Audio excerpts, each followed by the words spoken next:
Bonjour, bienvenue sur la chaîne, j'espère que votre été se passe bien. On se retrouve aujourd'hui pour une vidéo un petit peu particulière parce qu'en fait je vais participer au challenge lecture Pas en déroute, lancé par Alex de la chaîne Alex Bouquin en Prada. Donc je vais vous présenter aujourd'hui ma palle pour ce challenge lecture. C'est parti.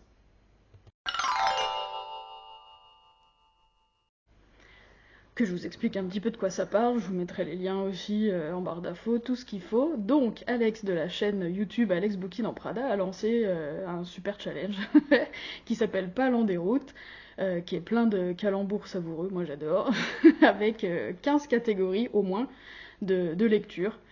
Et puis des timbres à gagner, et puis des catégories en plus, des petits défis en plus si on veut. Moi je vais me concentrer aujourd'hui sur les 15 catégories de lecture déjà. J'ai sélectionné grandement, principalement, beaucoup de mangas, parce que je regardais tout à l'heure dans mon appli Manga Collect. Quand j'ai commencé ma chaîne YouTube il y a 6 mois, j'ai rentré tous mes mangas dans l'appli Manga Collect. J'ai pris la version premium pour avoir l'option pas la pile à lire, soit dit en passant, qui est hyper pratique. Petite pub au passage. Officiellement, il me dit que j'ai 372 mangas dans ma palle. Ce qui est un petit peu énorme. En fait, j'ai rentré toute ma collection de mangas dans l'appli il y a 6 mois.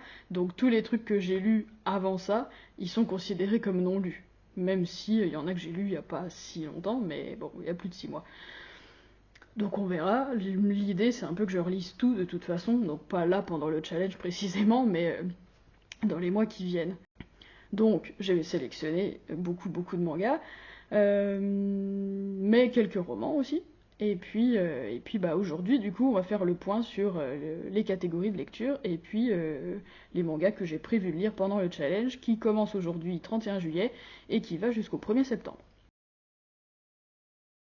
La première catégorie s'appelle L'été, je suis flemme artiste et ça consiste en lire le roman le plus court de notre palle. Donc, bah, comme je disais, beaucoup de mangas, sauf là, du coup, j'ai pris le truc à la lettre, et je vais lire un roman, ça m'arrive aussi, hein, vous inquiétez pas. Donc le plus court que j'ai et que j'ai pas lu, c'est celui-là, Tant que le café est encore chaud, de Toshikazu Kawaguchi. On reste dans le Japon, hein, du coup, je me le suis fait offrir. Bref, je l'avais commencé, j'avais pas eu un gros coup de cœur, mais bon, ben voilà, c'est le roman le plus court de ma palle. Donc je vais essayer de le finir quand même. Enfin, je pense que je vais repartir au début d'ailleurs, mais parce que ça remonte à quand même. Je crois que je l'ai eu pour Noël. Donc il faut que je m'y remette. Deuxième catégorie, petite virée à Saint-Trope, ou continuer quelque chose dans son genre préféré. Donc moi mon genre préféré, c'est les mangas de style Chihayafuru, dont je vous parle très régulièrement sur la chaîne. Euh, voilà, où dans le même style, il y a eu Sands of Life tout récemment, mais là je suis à jour, donc ça peut pas, ça pourra pas faire partie du challenge. Par contre, chez Ayafuru, je suis très en retard. Donc mon genre préféré, c'est ce genre de manga là où on suit principalement des lycéens en l'occurrence qui ont un club de quelque chose. Donc là c'est un club de Karuta, dans Sons of Life c'est un club de Koto, dans March Comes In Like a Lion que j'adore mais je suis à jour aussi, c'est un club de... Enfin là c'est pas un club mais c'est un joueur de shogi, donc d'échecs japonais. Vous voyez le truc un peu. Des lycéens passionnés dans leur sport, souvent c'est un truc typiquement japonais, ça pourrait marcher avec les mangas de sport, hein, j'en lis un de danse classique qui est du même style et que j'adore. Mais Chihayafuru c'est de loin mon préféré, je suis très en retard dans la lecture, il y a actuellement je crois que le tome 43 va sortir cet été, la série se finira au 50 au Japon, je crois que ça vient de finir, ou en tout cas c'était annoncé que ça finirait au tome 50. Moi j'en suis assez loin. J'ai à peu près jusqu'au... Bon, j'ai acheté jusqu'au tome 39, mais honnêtement, je suis très en retard dans la lecture. Et récemment, j'ai regardé l'animé, je me suis refait les 3 saisons, et l'animé finit à peu près au tome 26. Donc là, je vais repartir du tome 27, et puis je vais essayer d'aller assez loin, jusque tout ce que j'ai acheté, pour être prête pour la sortie du tome 43, éventuellement plus tard dans l'été, dans le mois d'août. Chihayafuru. Vraiment, à peu de choses près, mon manga préféré, de toute façon, donc ça me fait très plaisir de pouvoir... ça me donne vraiment le prétexte. Le prétexte de mettre le nez dedans et de me mettre à jour. Donc je suis très contente qu'il puisse faire partie du challenge. Alex avait bien précisé qu'on pouvait vraiment faire un peu ce qu'on voulait dans les catégories et les exploiter le plus largement possible. Donc, la troisième, ça s'appelle Vers Arrakis ou le Pila. Faut que ça parle de science-fiction, d'une dystopie, de complot, de prophétie, ce genre de trucs. Il se trouve que j'ai lu, il y a vraiment pas longtemps, le premier tome de Pokémon La Grande Aventure Ruby Saphir, donc je vais continuer. Ça tombe bien, je pense que je peux faire rentrer ce tome-là, et peut-être le tome 3 aussi, dans cette catégorie-là, parce que bah, on est quand même dans la science-fiction, et en tout cas il y a un complot, il y a quand même la team Aqua, la team Magma, surtout la team Magma qui veut assécher l'océan quand même. Donc je pense que ça rentre dedans. J'ai beaucoup aimé le tome 1, je vous en ai parlé tout récemment dans la dernière décade manga qui est sortie sur la chaîne. Donc je suis contente de pouvoir continuer et de faire rentrer cette série-là aussi dans le challenge. Ensuite, catégorie numéro 4, ça s'intitule Princesse Mononoke. C'est trop bien trouvé. Là, il faut trouver des livres qui parlent soit d'écologie, soit d'esprit, soit de la littérature japonaise, soit de voyage de manière générale. Donc là, j'ai sélectionné plusieurs trucs. J'ai sélectionné éventuellement Animal Crossing, le journal de l'île. J'ai les 3 premiers tomes. Celui-là, je l'avais commencé, j'avais pas trop accroché. C'est peut-être l'occasion de le lire et de me décider sur de voir est-ce que j'accroche et de me décider sur est-ce que je lis la suite, est-ce que je me débarrasse de cette série. Potentiellement, d'ailleurs, faire du tri dans sa palle, ça fait aussi partie des challenges, donc on va en profiter pour ça. Donc pourquoi pas Animal Crossing. J'ai sélectionné pour la même catégorie aussi, pareil, même objectif, peut-être m'en débarrasser. La courtisane d'Edo, j'ai les 4 premiers tomes, j'ai lu ça il y a très longtemps. Je m'étais arrêtée au tome 4 alors que je crois qu'il y en a une dizaine. Je me rappelle plus bien si ça m'avait plu ou pas. Visiblement pas énormément, sinon sinon je me serais jetée sur la suite. Donc je voudrais en profiter pour relire au moins celui-là, voir les 4 premiers, et puis me décider, voilà, pareil, est-ce que je me débarrasse de cette série ou est-ce que je continue. Et puis j'ai un troisième manga qui pourrait rentrer dedans, là je sais qu'il va me plaire parce que j'ai adoré les 2 premiers tomes.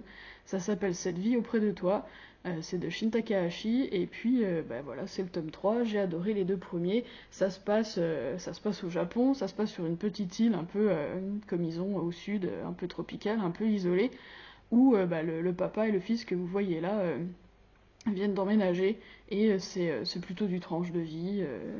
C'est vraiment très joli.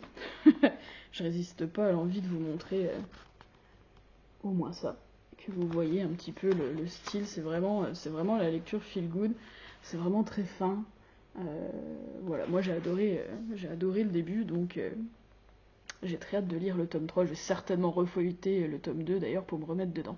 Donc voilà, ces 3 tomes-là, je pense, rentrent largement dans la catégorie Princesse Mononoke. Catégorie 5, Team Mayo ou Ketchup. Euh, clin d'œil à Burger Quiz que j'adore, soit dit en passant. Il y a des rediffs en ce moment en plus. Bref, je m'égare. Team Mayo Ketchup, faut que ça parle de cuisine, ou alors que ça donne faim ou que ça donne la patate, au choix. Bah là, du coup, cette vie auprès de toi, ça pourrait marcher aussi, parce que papa adore faire des bons petits plats à son fils. Ça fait partie, ça fait partie du manga, ça fait partie de leur quotidien, donc ça pourrait rentrer aussi, si jamais je le mets pas dans la catégorie juste avant. Mais sinon, j'ai un manga qui parle de cuisine. Ça s'appelle Mes petits plats faciles by Hana. C'est en 3 tomes. Comme vous voyez, c'est un peu c'est du grand format. Et puis, ça fait des mois, des années que je l'ai pas lu. Moi j'aime beaucoup ce style-là, en plus pareil, c'est très fin, c'est très rond. Et bah, c'est l'histoire de Hana du coup qui habite toute seule, que son mari travaille loin la semaine et rentre que le week-end. Et son kiff au quotidien, c'est de se faire des bons petits plats. Donc c'est des chapitres assez courts où on peut presque refaire les recettes qu'elle se fait elle. Bon, après, il faut des ingrédients un peu spécifiques japonais, mais à chaque fois, moi, ça me donne très envie de noter et de me refaire ça. Elle est très gourmande et c'est vraiment ça donne, enfin, c'est vraiment le plaisir simple, le bon petit plaisir de se faire un bon petit plat et tout. Euh, je me rappelle que j'avais beaucoup aimé et que c'est vraiment détente. Donc, bah, je suis très contente de relire cette série-là pour le challenge. 6ème catégorie, j'ai attrapé un coup de soleil. Il faut lire soit une romance, soit un récit épistolaire, soit une tragédie, soit un sujet brûlant. Toutes catégories confondues. Il se trouve que, il n'y a pas longtemps, j'ai acheté Kamasutra, l'adaptation du roman en manga. C'est une collection chez Soleil Manga où ils éditent comme ça des romans connus. Il y a genre Les Misérables, il y a genre, je crois qu'il y a Notre-Dame de Paris, ce genre de truc. Mais il y a aussi Kamasutra, j'ai acheté ça un peu par hasard, je l'avais pas feuilleté. Les dessins sont pas ouf, mais bon. De toute façon, il va falloir que je le lise, donc bah, il rentre dans cette catégorie-là, Coup de soleil, je pense qu'il rentre là-dedans, ça sera bien. Catégorie 7, Soleil, Jonquille et Mimosa. Donc il faut soit de la magie, soit de l'humour, ou les deux, soit du feel good, soit un livre jaune. J'ai tout ce qu'il faut. Il y a plein de trucs qui pourraient rentrer là-dedans. Il y a éventuellement Animal Crossing dont je vous ai parlé tout à l'heure, avec les fleurs et tout, et le soleil, ça pourrait complètement rentrer. Mais j'ai des autres trucs. J'ai Dreaming Sad, c'est jaune, ça parle de soleil dans le titre, ça rentre à tous les coups. C'est le tome 4. J'aime beaucoup cette série. C'est une nouvelle édition d'Akata avec les couvertures magnifiques, et celle-là est magnifiquement jaune, donc ça tombe très bien. J'ai lu les 3 premiers, j'ai beaucoup aimé, donc il faut que je lise le 4. Donc ça tombe très bien. Ça tombe très bien. Et puis sinon, bah évidemment, Soleil, Jonquille et Mimosa, c'est quand même un clin d'œil au premier Harry Potter. Il se trouve que je suis Poufsouffle, que j'ai l'édition des maisons en jaune, donc c'est pas... et je... Ça fait, ça fait 23 ans que je lis des Harry Potter de manière plus ou moins continue. De toute façon, j'en ai toujours plus ou moins sous le coude. Donc c'est pas du tout exclu que je remette le nez soit de manière très nostalgique dans le premier, soit que je me relise le 7 qui est quand même a priori le mieux, et puis c'est celui-là qui est jaune. Donc, d'ailleurs, moi je les lis en anglais, soit dit en passant. J'avais presque envie de me les racheter en version numérique sur ma liseuse, mais est-ce que c'est vraiment nécessaire quand j'ai une belle édition comme ça et que je les connais par cœur de toute façon? Je sais pas, à voir. En tout cas, voilà, j'ai de quoi lire dans la catégorie Soleil, Jonquille et Mimosa. 8ème catégorie, un peu de poison dans ta glace, point d'interrogation. Polar, meurtre, enquête, mystère, vengeance. Au choix. Au choix. Donc, je pense que Spy Family, ça rentre dans la catégorie. J'ai lu les 3 premiers tomes, j'ai 4, 5, 6. Oui, c'est ça. Et j'ai 4, 5, 6 que j'ai déjà acheté mais pas encore lu, donc ça tombe très bien. Je vais pouvoir avancer et me mettre à jour. En tout cas, enfin, il y a beaucoup plus de tomes qui sont sortis, mais moi j'en suis là. Donc je vais pouvoir me mettre à jour dans cette série-là. Et puis éventuellement, je suis là, bon, c'est pas un roman que je vais commencer expressément pour le challenge, parce que je suis déjà dedans, mais je vais le finir et ça rentrera là-dedans. Je suis en train de lire le sixième roman de la série des Cormoran Strike. En fait, pardon, faut que je... Celui-là est pour le coup, je l'ai sur ma liseuse. C'est des polars, une série de romans de détectives privés qui sont écrits par un auteur qui s'appelle Robert Galbraith, mais en vrai c'est J.K. Rowling, donc l'auteur d'Harry Potter, et je sais pas, moi je les adore, je les trouve super comme polars.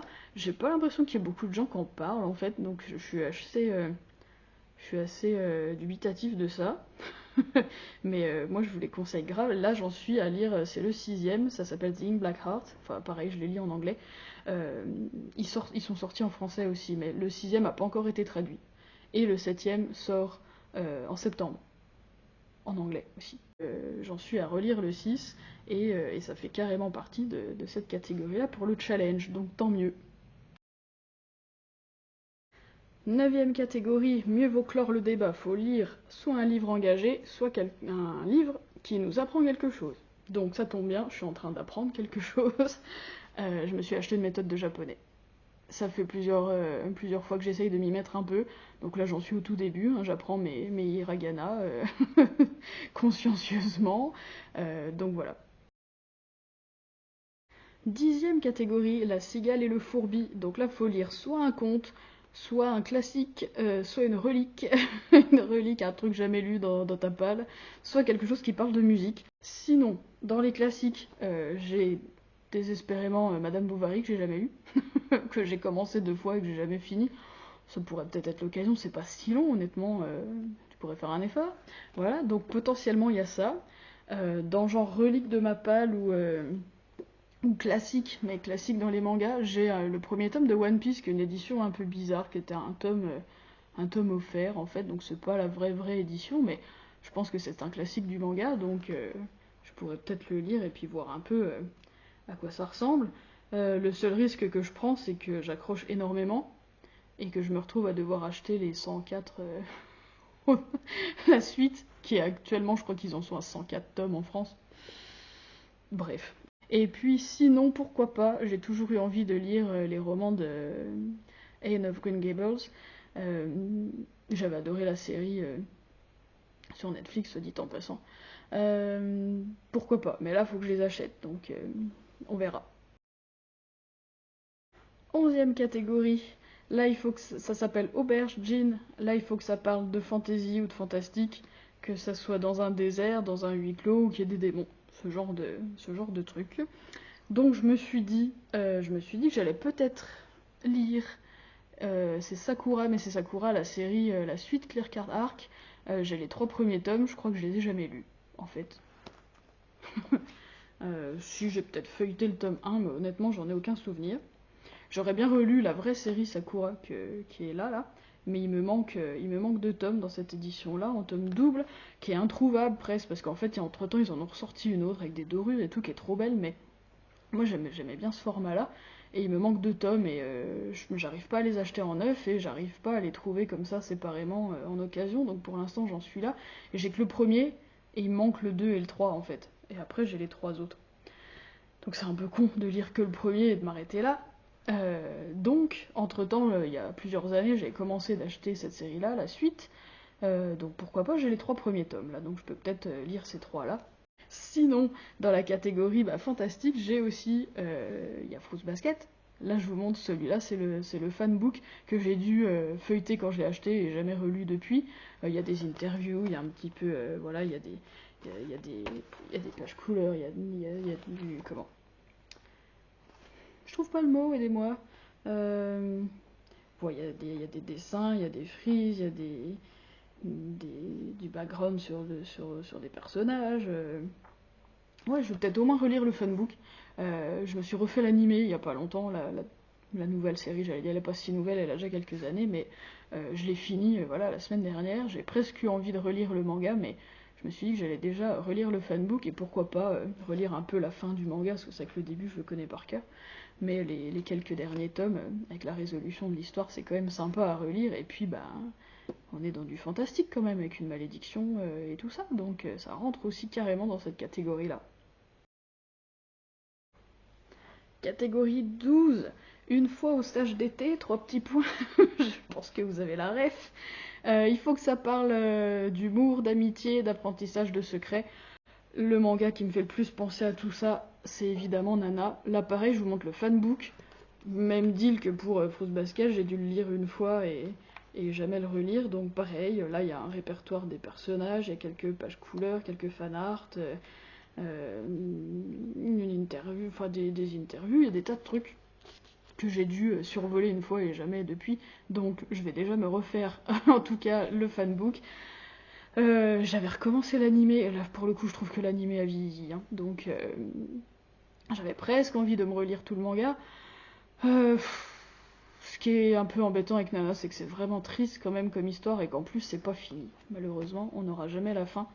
Je pense qu'on n'aura jamais la fin. Donc c'est quand même moche. Enfin, c'est tellement dommage. Donc, dans le doute, pour remplir cette catégorie, je vais au moins relire le fanbook de Nana. Catégorie numéro 13, randonnons à César ce qui est à César. C'est tellement bien trouvé aussi. Au programme de cette catégorie, trahison, nature, épreuve, mythologie, 3 petits points. Pareil, le plus large possible. Qu'est-ce qui rentre dans cette catégorie? Eh bien, Thermae Romae, évidemment. La série en 6 tomes d'un architecte de Thermes à l'époque dans l'Antiquité romaine, qui se retrouvent très régulièrement catapultés dans le Japon moderne à la découverte des traditions de bains, de sources d'eau chaude, de onsen comme ils ont là-bas. Donc le gars fait les allers-retours sans arrêt et puis il rapporte les idées qu'il voit au Japon dans l'Antiquité romaine. C'est très drôle. Moi j'adore cette période de l'Antiquité romaine, j'adore la culture japonaise aussi, donc c'est vraiment le mix parfait. Et puis bah voilà, j'ai bien envie de relire cette série. Donc ça tombe bien, elle rentre dans cette catégorie. Allez, on est presque au bout, on est à la catégorie 14. En mode stem capteur, là il faut lire soit un roman graphique ou un roman illustré, soit un beau livre, soit un manga. Donc, comme c'est la catégorie qui explicitement dit qu'on peut lire un manga, bah j'ai sélectionné autre chose qu'un manga pour cette catégorie-là, évidemment. Esprit de contradiction, c'est comme ça que ça commence. Du coup, j'ai retrouvé au fin fond de mes cartons le roman graphique de Northern Lights, donc Les Royaumes du Nord en français, c'est la trilogie que j'ai lue maintes et maintes fois et dont j'ai regardé aussi la série, cette fois pas l'animé, la série de la BBC qui est sortie il y a pas longtemps, qui est extraordinaire. Bref, la trilogie de Philip Pullman, je pense que vous connaissez, il y avait eu un film, mais ils avaient fait que le premier. Bon, bref, je m'égare. Il se trouve que j'avais acheté ce bouquin-là, a priori un roman graphique. En vrai, c'est une BD, hein, ni plus ni moins. En vrai, c'est littéralement une BD. Et que j'avais survolé mais que j'avais pas lu. Honnêtement, je trouve pas les dessins très beaux. Donc je m'en étais arrêtée là. Mais bon, j'aime tellement cette histoire. Puis c'est trop con d'avoir des livres pas lus dans sa palle. Donc, je vais faire un effort. Je vais faire un effort et je vais lire cette BD pour cette catégorie-là. Et enfin, dernière catégorie, les dents de la grand-mère. Il faut que ça parle de secrets de famille, de souvenirs d'enfance, etc. J'ai le manga parfait pour cette catégorie. Ça s'appelle Une sacrée mamie. Voilà, ça s'invente pas. Là, c'est le tome 2, parce que j'ai déjà lu le tome 1. Et puis, c'est une série en 5 tomes. Vous voyez, c'est des gros bébés, c'est des tomes doubles qui ont été réédités il y a pas si longtemps. Et puis, c'est l'histoire du garçon que vous voyez là, qui vit chez sa grand-mère. Dans une pauvreté assez intense, mais avec une philosophie de vie et un optimisme à toute épreuve. Donc c'est vraiment chouette, c'est de la tranche de vie, c'est une immersion au Japon dans les années 60, c'est tout ce que j'aime. Enfin, en tout cas, ça me plaît beaucoup. Après, c'est vraiment le genre de manga qui se feuillette et dont tu lis un chapitre par-ci par-là, parce que sinon c'est quand même assez intense comme lecture. Mais, de toute façon, voilà, c'est prévu que je lise ça à un moment donné, donc je vais au moins me lire le tome 2 pour la catégorie grand-mère. Ça s'y prête quand même carrément, on est d'accord. Ça fait beaucoup, hein. Ça fait beaucoup de lectures. Non mais c'est trop bien. Et puis on a un mois, donc en prenant des mangas, l'avantage c'est que je peux en lire plus d'un en une journée, donc j'ai largement de quoi faire. Comme vous voyez, j'ai largement de quoi remplir les 15 catégories, j'ai trouvé de quoi lire dans toutes. Donc je suis contente, pour le moment ça se présente bien. Et puis je vous tiendrai au courant au fur et à mesure sur mon Instagram, et puis on fera certainement une vidéo, au moins en fin de challenge, voire peut-être à un moment donné dans le mois pour vous montrer un peu où j'en suis. Sachant que à chaque fois, là pour les mangas, je vous ai montré un tome, mais évidemment que pour la plupart, j'ai la suite, donc j'ai largement de quoi faire. Et puis pour les challenges supplémentaires, on verra, faut que je les re-regarde et que je vois. Mais bon, c'était surtout ceux-là, faire rentrer mes lectures dans les catégories qui m'intéressaient. Je trouvais ça très fun de fouiller ma bibliothèque et de me dire ah oui tiens ça va là ou ça va là et tout ça. J'ai trouvé ça très sympa. Ça m'a occupé hier, ça m'a fait mon dimanche. J'ai bien aimé. Donc je vous encourage très fortement à essayer de rentrer vous aussi dans le challenge. Ça peut être quand même carrément cool. C'est le prétexte de faire diminuer notre palle, hein. Je pense qu'on en est tous là. Elle a besoin Elle a besoin qu'on s'occupe un peu d'elle et qu'on l'allège un peu. Donc, on se tiendra au courant. Sur les réseaux. Et puis, je vous souhaite à tous une bonne lecture, un bon challenge si vous le faites. N'hésitez pas à me le dire si vous le faites, qu'on en parle. Et puis on se dit à bientôt du coup.